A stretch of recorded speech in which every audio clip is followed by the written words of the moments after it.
इस पैरोटिड से टाइलिन नामक ग्रंथि का स्राव होता है जो कि कार्बोहाइड्रेट का आंशिक पाचन करते हैं, और इन चारों से म्यूसिन नाम का एंजाइम स्राव होता है जो कि भोजन को चिपचिपा बनाने का कार्य करता है। ये आपका मुख गुहा में पाया जाता है। तो आई होप यहाँ इस चीज को आप लोग समझ गए होंगे। अब यहाँ ये सारा घटना मुख गुहा में हो रहा होता है। मुख गुहा में आपका 3 जोड़ी ग्रंथि, 3 जोड़ी यानी कि संख्या में 6 आपका पैरोटिड, सबलिंगुअल, सबमैंडिबल, इधर भी ये 3 और इधर भी 3। अब ये आपका मुख गुहा का काम क्लियर हो चुका है।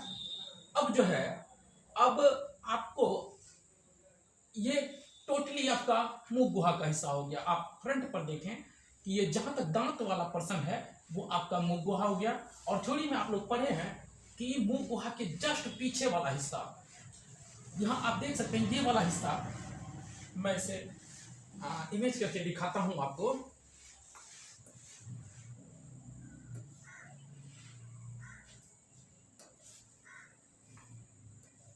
मुख गुहा का ये वाला जो हिस्सा है, ये वाला हिस्सा, ये मुख गुहा इधर, और मुख गुहा के बाद वाला हिस्सा ये जो है आपका, ये क्या कहलाता है? आपका ग्रसनी कहलाता है। ग्रसनी है ना। अब यहाँ ध्यान से देखिए, ये मुख गुहा के बाद जो भोजन आएगा इस ग्रसनी में आएगा। और थोड़ा अगर हम ऊपर देखें तो ये जो नोजल कैविटी है, यानी कि नसिका छिद्र जो है, नसिका वेस्म, वो देखे कि वो भी आकर इसी ग्रसनी में खुल रहा है। यानी कि हम थ्योरी में आपको पढ़ाए हैं कि भोजन और श्वसन का जो मिलाप होता है वो किस जगह होता है? ये ग्रसनी नामक जंक्शन पर। ये एक जंक्शन है जिसमें कि श्वास भी आती है और भोजन भी आती है। ग्रसनी से हम लोग इसलिए बोलते हैं क्योंकि दांत के द्वारा ग्रासा, आप लोग ग्रासी देखें, ग्रासी हम लोग सानी काटते हैं, तो ये जो दांत के द्वारा ग्रासा हुआ भोजन है वो इस ग्रसनी में आते हैं। ग्रासा हुआ भोजन जो इस क्षेत्र में आते हैं, इसलिए इसे हम लोग ग्रसनी कहते हैं। तो भोजन ग्रसनी में, ग्रसनी यहाँ आप देख सकते हैं, ये ग्रसनी आगे एक नली में कन्वर्ट हुई है। और यहाँ दरअसल 2 नली है, ग्रसनी आगे 2 नली में डिवाइडेड होते हैं। ये आगे वाला जो सफेद टाइप का नली आप देख रहे हैं, यहाँ स्पष्ट आपको दिख रहा होगा। मैं इसे ऐसे दिखाता हूँ, ये सफेद वाला हिस्सा को कलर कर रहा हूँ। ये वाला हिस्सा, ये आपका जो है, ये आपका श्वास नली है।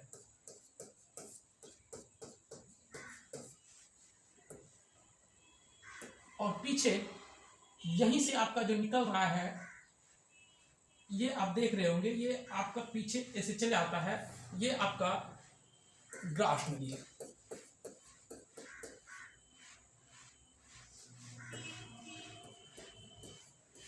ग्रास नली या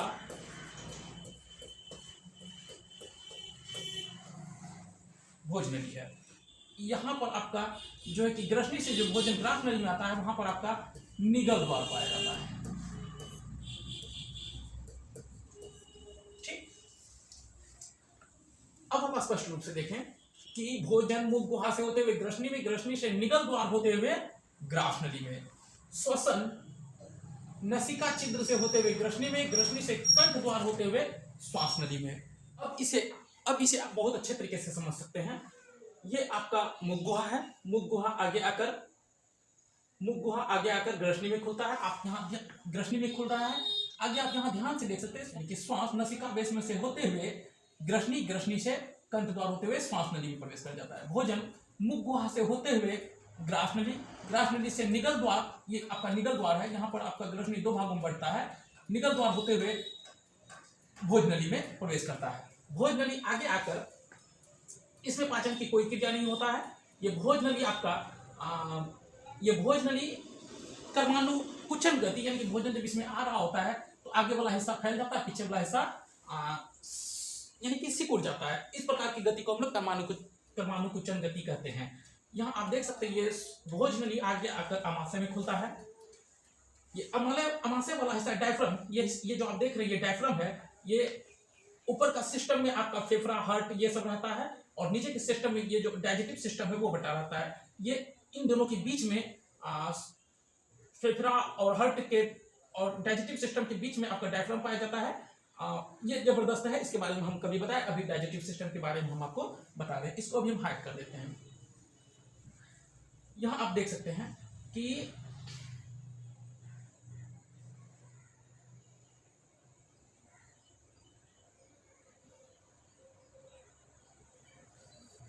ये आपका छोटी आंत आपका अमाशय में खुला। अमाशय में 4 प्रकार के एंजाइम रिलीज होते हैं, आपको पता है। वो ये भोजन को लुब्धि रूप में बना देते हैं। तो प्रोसेस की थ्योरी में बता दें, HCl, निस्लीपेप्सोनेजेन, रेनिन, गैस्ट्रिक लाइपेज, वो भोजन को लुब्धि रूप में बना देते हैं। वहां से फिर भोजन लुब्धि रूप में आपका ग्रहणी में, छोटी आंत के प्रथम हिस्सा ग्रहणी में प्रवेश करते हैं। ये जो आप हिस्सा देख रहे हैं, ये ग्रहणी हिस्सा कहलाता है, यानी कि छोटी आंत का सबसे प्रथम हिस्सा जो कि अमाशय से मिला रहता है। इस ग्रहणी में आप ध्यानपूर्वक देखें अगर, तो ये जो लीवर है, लीवर से पित्त रस रिलीज होते हैं। ये आपका ये लीवर ये ग्रहणी में आकर इस नली के थ्रू से आप देख सकते हैं, इस नली के थ्रू से ग्रहणी में मिलते हैं। लीवर द्वारा रिलीज पित्त रस इस ग्रहणी में मिलते हैं। चूंकि लीवर बहुत ज्यादा पित्त रस बनाते हैं, तो वो स्टोरेज के लिए जिस थैली में रखते हैं वो पित्ताशय कहलाते हैं। ये जो आप यहाँ पर देख रहे हैं, इस स्ट्रक्चर को आप देख पा रहे होंगे, थोड़ा सा जूम करके आपको दिखा देता हूँ। ये जो है, जो पित्त रस बच जाता है, एक्स्ट्रा पित्त रस, वो फिर इसी में आकर स्टोरेज हो जाते हैं। ये आपका अग्नाशय है। ये अग्नाशय भी अग्नाशयी रस स्रावित करके ये भी इस नली द्वारा ग्रहणी में ही आकर मिलते हैं। तो ग्रहणी में किसी प्रकार का एंजाइम रिलीज नहीं होता है। इसमें आपका लीवर का रस और यानी कि पित्त रस और अग्नाशयी रस भोजन से इसमें ग्रहणी में मिलते हैं। पित्त रस भोजन के अम्लीय माध्यम को क्षारीय माध्यम में परिवर्तित कर देते हैं, और ये अग्नाशय फिर उस क्षारीय माध्यम पर क्रिया कर भोजन को पचाने का कार्य करता है। भोजन फिर आगे आपका ग्रहणी से जेजुनम में आता है। जेजुनम में कुछ एंजाइम रिलीज होते हैं और वहां पर भी भोजन का पाचन होते हैं। उसके बाद फाइनली भोजन छोटी आंत के लास्ट हिस्सा इलियम में आते हैं। इलियम में कुछ एंजाइम रिलीज होते हैं और पाचन की क्रिया पूर्ण हो जाते हैं। और इलियम में आपका माइक्रोविलाई पाया जाता है, जिसमें कि ब्लड सेल्स आकर रुके होते हैं। ये पाचित पौष्टिक पदार्थ वो ब्लड सेल्स अवशोषित कर पूरे शरीर में फैला देते हैं। अब ये अपशिष्ट पदार्थ आप यहाँ देख पा रहे होंगे, अपशिष्ट पदार्थ यहाँ आप देख रहे होंगे, यहाँ से बड़ी आंत के प्रथम हिस्सा सीकम में प्रवेश करती है। सीकम का आपका सबसे सीकम यहाँ से यहाँ तक का हिस्सा सीकम का होता है। सीकम के बाद यहाँ से यहाँ तक का हिस्सा कोलम का होता है, और ये आगे आपका रेक्टम का हिस्सा होता है। सीकम के शीर्ष पर एक छोटी जैसी संरचना पाई जाती है, जिसे हम लोग अपेंडिक्स कहते हैं। ये अपेंडिक्स अवशेषीय अंग है मनुष्य का। कभी कभी क्या होता है कि ये भोजन ऊपर नहीं जाकर नीचे आ जाते हैं और यहाँ भोजन सड़ जाते हैं। क्योंकि यहाँ पाचन की क्रिया नहीं होता, भोजन सड़ जाने से यहाँ विषैले पदार्थ का निर्माण होता है, और वो पदार्थ धीरे धीरे बढ़ने लगता है और ये फूल जाते हैं, जिससे कि मनुष्य को बहुत ज्यादा दर्द होता है। अगर सही समय पर इसे काट कर नहीं हटाया जाए, ये अगर फट जाए अंदर में, तो उससे क्या होता है कि उससे ये होता है कि पूरा जिस्म में पॉइजन फैल जाता है, जिससे कि इंसान की मृत्यु हो सकती है।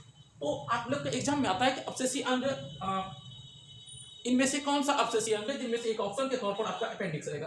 ध्यान इस बात को रखिए कि मनुष्य के शरीर में 100 अपशेषीय अंग है, लेकिन उनमें से आपको सिर्फ अपेंडिक्स के बारे में इस एनसीईआरटी में जिक्र है, तो आपको इसी के बारे में पूछा जाएगा।